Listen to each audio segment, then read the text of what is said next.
The second thing that you can do is to edit the captions. So I figured that Flowjin has been misspelled in my transcript, so I want to edit it in the caption.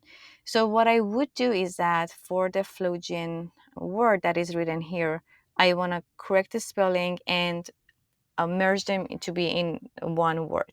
So what I can do is I can click on hide in caption for the second word because I don't want it to be two words. And then I will edit the first word to be Flowjin.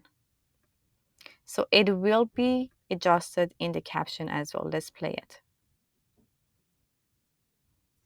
There we go. I can do it to the rest of the things as well.